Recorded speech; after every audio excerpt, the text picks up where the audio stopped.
Hello. Hey, how's it going? I am Asha Dore with Parley Lit, and I'm here with Josh Dale from 30 West Press, 30 West. Thank you for having me, Asha. It's an honor to be here, and anytime I could talk about 30 West is a good day for me. I'm Josh Dale. I'm the editor in chief, and I founded 30 West way back in 2015 when I was just a student at Temple University. I started with handmade chapbooks, like ones where you can literally fold by hand and sew. But I guess our main focus right now is a lot of books. We published just for this year alone, I think we're up to 7 titles already. 3 of them being all published at once, and it was called the Turnian series. Essentially, we wrote the books in November of last year, and we were able to publish them up until June. Yeah, I'm happy to just talk all things books and literature. I love that. So you were in your MFA program, I'm guessing, at Temple? I was actually an undergrad. Yeah, it was like kind of like lightning in a bottle. I took a class with Brian Tier, who is a pretty prolific poet. I'm not sure where he's located right now, but either way, it's just what he taught me, and just like and experimenting with not only like my peers in the class, but also just in the world. I didn't really know what to look for. I didn't know who to find. I just kind of started, and eventually I started going on like Instagram and Twitter and stuff like that, and I was discovering this giant world of other writers and publishers all over the world. So I'm thinking, okay, well, here I am trying to nudge myself in there. And it was a interesting learning curve. I'm still learning things to this day. It's really similar to what we do at our production company and at Parley Lit. I just started Parley Lit because I want to hear more people reading their own work to me in short form. I feel like there are only like 3 or 4 magazines that do it, and none of them that I know of have a YouTube channel to like listen to a playlist of writers. Was it like easy for you to come into the space of being like one of the indie presses in like conferences and readings and setting up events and stuff like that? I'd say it's a mixed bag. When I first started, I didn't know anybody. I mean, I didn't get help from my university. I didn't get really like any scholarships or anything directly for the press. So I was very grassroots with finding like anything from like my first colophon designer, just some like random artist that lived maybe 2 towns away from me. And then eventually I started meeting some people, through the online circuit. We had our first, it was called 30 West Presents. It was our reading series back in the day. When we did our first one, I think it was January of 2017, around that time, I was able to meet a lot of people that way and see like other scenes, not only in Philadelphia proper, but in New Jersey and Delaware and just other places in Pennsylvania. I guess word started getting out, and as we're publishing more books, people come to us every year for submissions.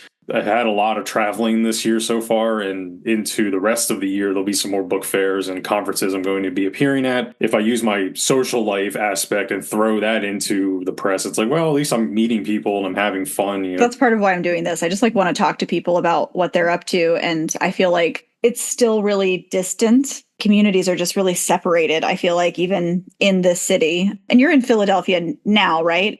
Yeah, I've lived in this area my whole life, so I've kind of just tried to put a foothold in here. But, I've published people from like the Pacific Northwest, most recently Ross McMeekin, who came out to one of our events last week, and some other people like basically in all corners of the country, and some international authors too. So I remember back in March of 2020 and things were like, oh no, how are we going to do all these events? I remember doing an event.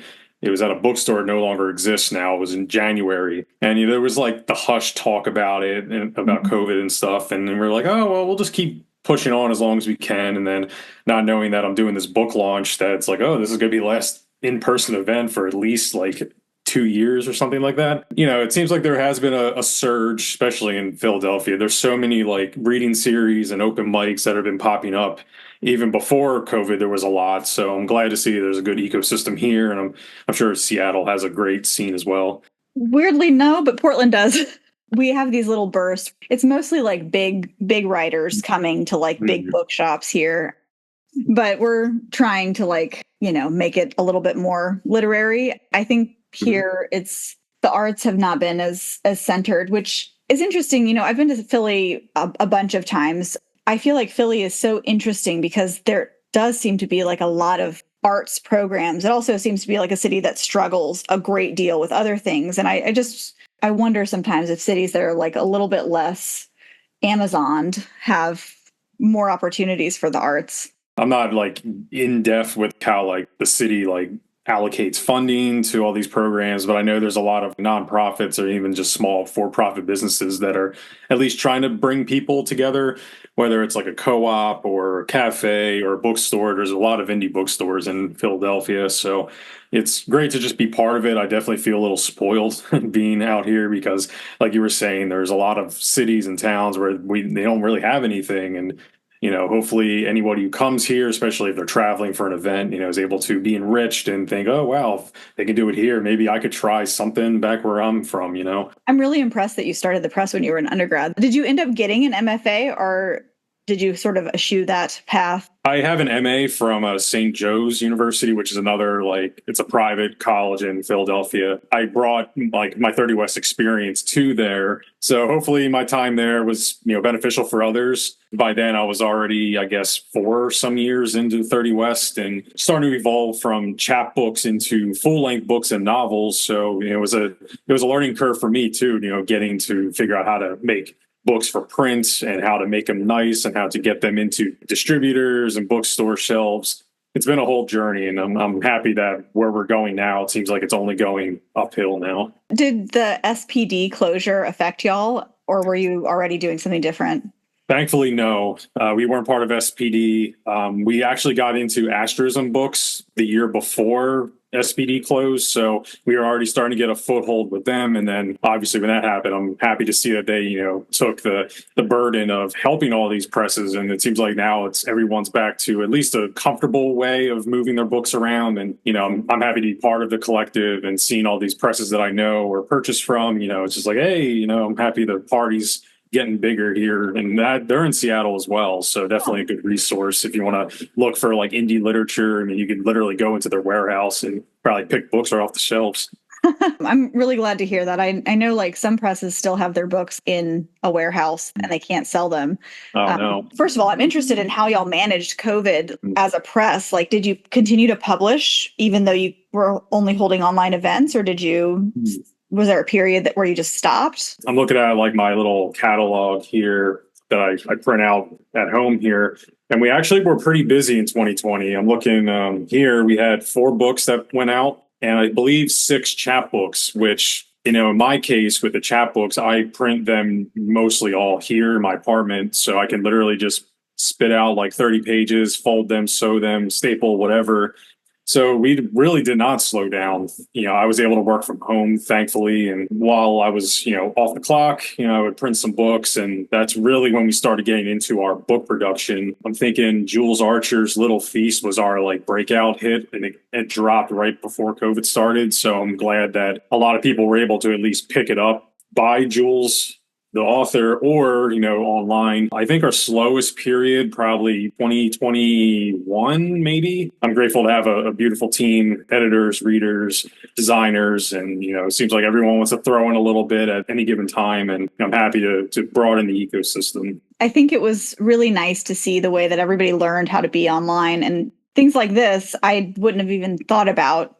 I guess, what are some projects that you're like really excited about, past or now? When we wrote a novel by 30 people, that's probably a good one to talk about. It was an adventure, slightly international crowd, but mostly, from America. Yeah, it was just like we got 30 people in October, I think it was 2021. And then we all wrote it in 2021, like November. And it was just like a piggyback style, like somebody would start the book and then like 500 words later, 1,000 words later, whatever. It was interesting to see like the plot of the story go like a roller coaster, all over the place. It went in very weird directions, which, that's part of the journey of an experimental book like this. You'll never know what you're going to get. Bringing 30 people together. And yeah, it was a lot of fun. And we had a little book launch out in, it's like a state park around me, and some of the contributors came out. We just kind of like read off the book. That's kind of what I like to do, I guess, with 30 West, is not only just publish a book, but have in-person events, whether they travel in from afar or they're right down the street. I haven't read that one. I have read Better Bones. I have it, I think, over there. Okay. I like that book. The 30 author thing seems like an incredibly weird thing to do. It makes me think, I think about this all the time. Are you familiar with Google Wave? It's now defunct. It was a writing chat room. So you would like come together and you could just write a story in real time, and it wow. like rolled, it waved, and it was really weird and cool. But so me and like all my undergrad writing people would write ridiculous stuff. I have no idea where it is. That's neat, though. You're writing a story with this, like, I guess, proto AI tools. So, yeah, it sounds really interesting. I wish I had experience with that. That kind of stuff is so, I think, rare outside of school programs. I don't think we really like play as much together outside of school. And so it's cool that y'all are like creating spaces to do that. I like that a lot. Yeah, it's definitely a labor of love. And, sometimes you run into like roadblocks with like cancellations or like venue changes, but, you just roll with the punches. And a lot of times people are willing to help. I remember it was last September, I co-host a reading series. It's called Bring a Blanket, which I highly recommend anybody who's in the Philadelphia region definitely check us out. We like to pull in people from all over the country. But I remember there was like a tropical storm that came through, and we had like a feature from Massachusetts came out, and a couple locals, and it was just downpour after downpour. And we were able to seek refuge underneath like an awning of a hotel, and everybody showed up, like all the features. They didn't cancel. They brought some books, and we just kind of read. I had like an umbrella I was like holding over everybody, and it was a mess, but like everybody was like, wow, like even though it wasn't ideal, we had probably like 10 people at one point and just crowded underneath this awning. And it just made me think, if we can do this for the sake of hearing like a 5-minute, 10-minute set, it's just an incredible like human endeavor. So some authors are very courageous, whether it's literally fighting a storm or just writing the most like radical life changing poems or fiction you've ever seen. I'm blessed to be part of somebody's journey in that regard. I love it when people like actually show up and like have like kind of a high level of commitment for like a small thing. I'm from a really small town. So like I live in Seattle now. I don't quite understand the culture of big city life, but like I feel like that was one of the few really truly good things about living in a small town, is just people getting really jazzed up and making art together or being there for each other's art. It's really cool. I agree. I think Philadelphia is probably like the biggest small city you can ever wish for. Just, I don't like live in Center City per se, but every time I go there, I feel like I'm welcomed enough, or I don't feel like I'm an outsider, especially in the literary realms. I see people I haven't seen in years, especially before COVID, or just like people I met in this recent journey of mine. And it's fun, it's almost like a mini family reunion, like every time you go to a poetry reading. How nice. I've moved around a lot, so that sounds like lovely to me to have like such an established community. Do you have anything that you want to share about how y'all work with writers and like what your editorial process looks like? We are open for submissions for anything from chapbooks to novels. When we sign an author, officially, we make sure, all the I's are dotted, T's are crossed. We start with the actual book. We make sure everything's typeset. The pagination is nice. It looks well put together. And then I normally assign an editor to somebody. An author is assigned an editor. And, one of the editors will just go through, whether it's, doing structural edits on fiction or just like little comments on a poem. I'm willing to do whatever it takes to get your book to the next level. And I'm happy to see a lot of submissions that we get are very well written or have a very nice like pagination. Even if it's in like a blank PDF, I can put it on two view mode or whatever and just see how the poems can go through the book. So, when that's done, we look for a cover designer, whether it's myself or I commission somebody, try to stay local, but sometimes I commission people out to other states, or I think a couple international authors or artists may have been commissioned at one point. But then we, go a round or two with the cover. A lot of times the authors love our covers. Sometimes it takes a little modification, but that's okay. I want to make sure that what we see and what they see is a joint effort. And I want to make sure that putting a book on a shelf, especially like a book with an ISBN, I want to make sure it has the most vibrant cover we can give. So hopefully a passerby will go for it first. And then, if it's a chapbook, I put them together by hand, or I invite volunteers to help just come down. We have some alcoholic beverages and snacks, and we just fold stuff. We sew stuff. We're getting ready to do a special binding on a new chapbook that's coming out on the 30th called Trailer Park Ocean. So that'll be something interesting. I'm retconning an old binding technique I've learned. Once we either we bind them or we order from the printer, then, I mail out their author copies, and then I take care of probably, I'd say, I don't know, 90% of all the distribution, whether it's I send books to Asterism, or I use like my print on demand service and I try to compile orders, or just in-house people buy pre-sales. I throw in some stickers, bookmarks, and just mail them out. Sometimes I do them in the middle of the night with my 24-hour kiosk down the street, or I just wait and say hi to a mail carrier and just give it to them. There is a workflow, and I'm starting to learn how long it takes for each specific project takes. Chapbooks may not take as long as a novel, obviously. So my next goal is to hopefully streamline the workflow for our editors. That way there's no hiccups. We can set like hard deadlines and really push a lot more into marketing, opposed to the ins and outs of like how to set a page in Word or InDesign or whatever. We pay in royalties to our authors. I'm hoping that eventually we'll get to a point where I can give a small advance at some point. That's to be determined, but that's my goal, to at least give authors a little bit of money up front. That way they see that their book is worth something in our eyes. I'm happy to work with probably at this point over 100 different authors, whether it's through collaborative efforts or single titles. So I'm very blessed to be part of their journey. I probably said that before, but we are all on our own journeys. So even if we only meet for a couple months or a year and split off, it's definitely a memorable thing in my book. It sounds like you do a lot of work, and it reminds me of Kinko's. Like, I was just like having kind of flashbacks to like college and high school, and like I used to make zines, and we would go to Kinko's and be up all night, sewing them and printing them. Oh, that's great. It's another thing I miss, Google Wave and Kinko's. Like, the world should bring them back. Yeah. I'm just curious, do you take blind submissions, or are y'all like, we don't do blind submissions at Parley Lit? When it comes to like general submissions, we don't do blind submissions. Same with our After Images Substack/LitMag. We don't do blind submissions there. But our wavelength contest, we like to do blind submissions. That way, whoever ends up winning the contest feels well deserved. That many eyes have probably been read over it, and we have no idea who they are, but it's about the work first. So, who we got this year? We got Kristen Tenor coming out this year through the Wavelengths contest with a chapbook called "This Is How They Mourn." So I'm really looking forward to that.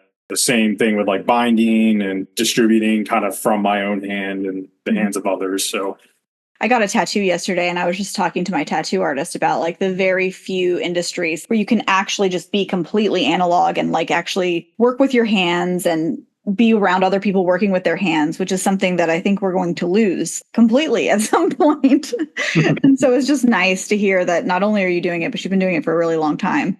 Yeah. I take pride in that, especially with the limited edition runs of some of the chapbooks. Like, we do like this typical like perfect bound with glue strips, but sometimes with like the special bindings we do, it's literally one of 20, one of 30, what have you, and get paper cuts, or I poke myself with an awl or something, or hit my finger with a hammer. So it all feels justified by the time I look at all the spread of the chapbooks out. And hopefully whoever's reading this, if you do have a 30 West limited chapbook, definitely send us a photo. I'd be happy to post it online just to talk about it, even if it's only for a couple minutes. We did that this past weekend. We talked about some of the chapbooks during a big Barnes & Noble event we had, and going down memory lane. And I had my father with me, and he actually helped with a lot of those early chapbooks. So it was nice to like talk about it and show, and some of the authors were present. So that was a nice bonus too.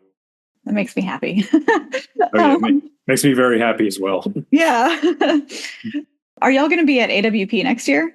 I would like to, because I know it's in Los Angeles, I believe. So it's like there's probably going to be a lot of people there. And, the only AWP I was at was Philadelphia in 2022. So it was kind of like people were kind of skirting the line between being safe and being open. So I feel like, I would like to get like my full table. That'd be great. But I'd be willing to split it with somebody if it comes to it. I've never been to LA. I've only been to like San Fran and Oakland and stuff. So.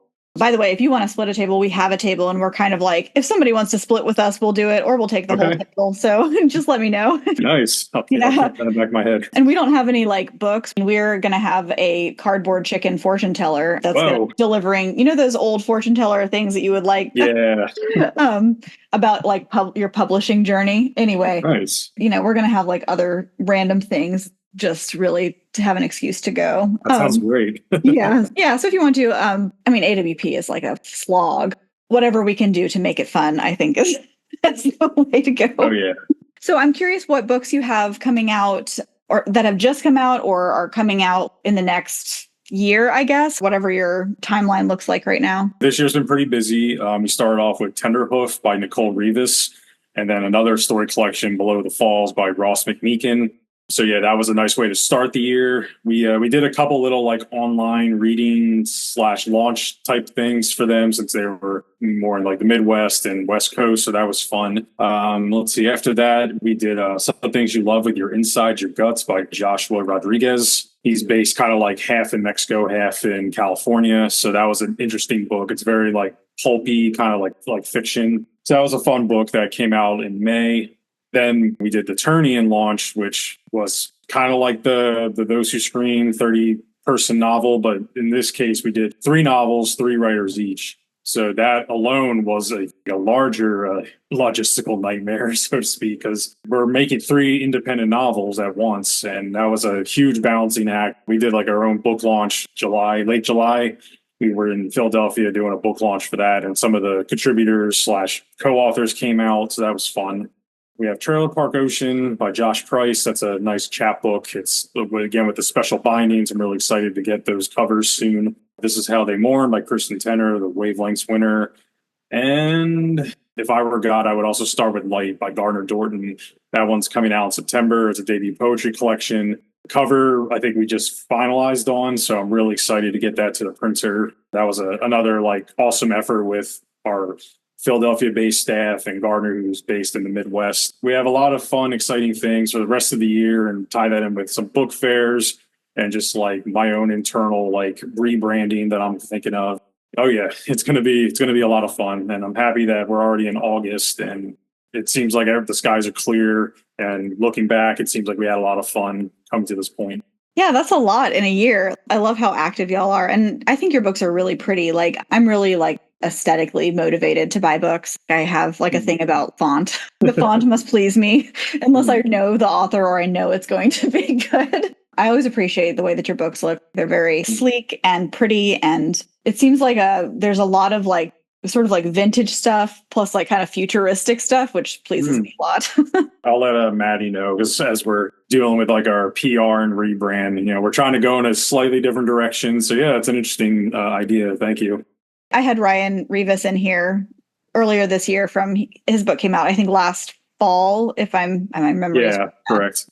I want to see that book as an animated movie. I think that would be like the funniest movie. That does sound like a good idea, especially for him. He lives near Orlando, so maybe, possibly. Do you have like a day job, or is this your job?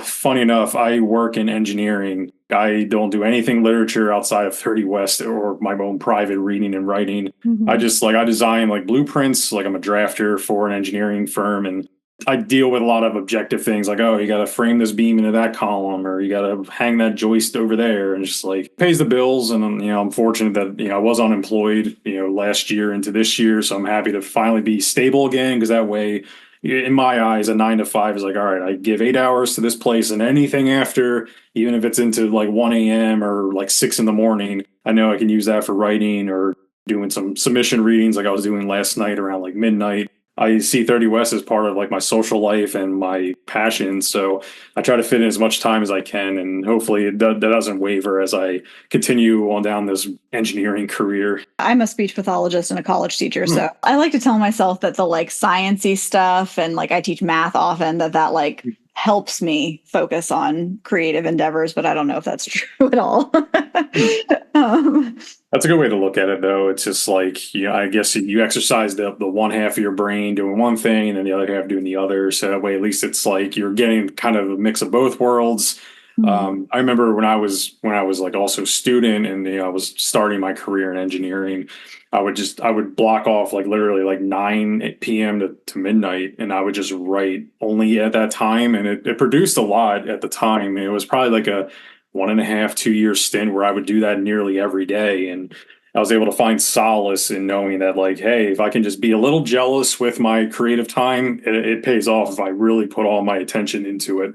So hopefully I can get that again. It kind of wavered since, but still nice weather. So I maybe bring my laptop outside and write a couple hundred words and go walk around a long trail or something. That's something I've been doing from like COVID on.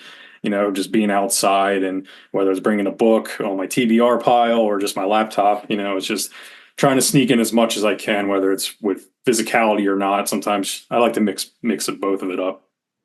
I like that process actually. Like I think that makes sense to me. I'm often like just trying to figure out how to fit things in, and I've been like buying these like little tiny notepads and like just like anytime I can think of something, just like actually writing it down, which is new for me. I'm like not a write with my hand writer. I've never been able to relate to that like ever.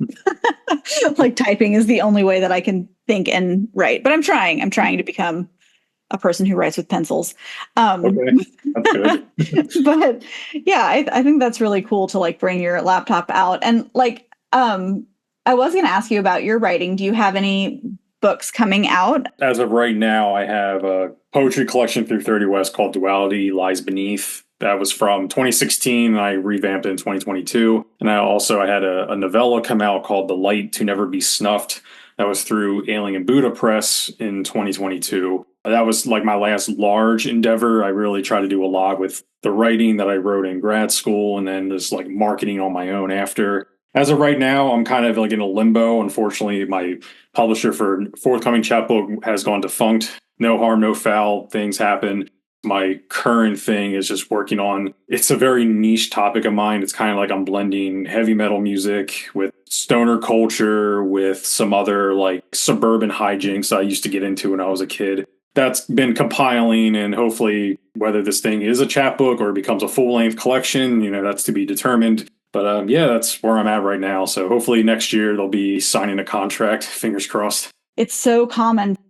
I miss Word Riot, which is not a press. It was just a lit mag, but it was so cool. And then it was just gone one day. And, it's like, some of the best literary spaces have just disappeared without a word. Unfortunately, it seems like a lot of people who had all that energy during COVID have dropped it because they're getting back into like their life and work and all that. A lot of lit mags have fallen off from that burst, but there's also been a lot of lit mags and presses that have gone, above and beyond since they've been incepted there. With 30 West, I'm hoping to keep it up as long as possible, even if I have to literally pay out of my own pocket to run the website or to be able to fulfill orders. Hopefully if any of my authors are reading this, definitely don't feel like we're going anywhere. I like to stay in business as long as possible, up into the 10-year anniversary, which is going to be in 2025, really trying to push for that goal to, publish even more people and find a new direction, but I don't want to fizzle into nothing. I'm not one for being left out like in a boat or something in the middle of the ocean. If anything, it gives me hope that with every year, there's always going to be new books and new possibilities. So it's almost like, why bother stopping? Even if it's only like a couple books a year, at least it's forward progress instead of just sitting there doing nothing. We're all good here in 30 West.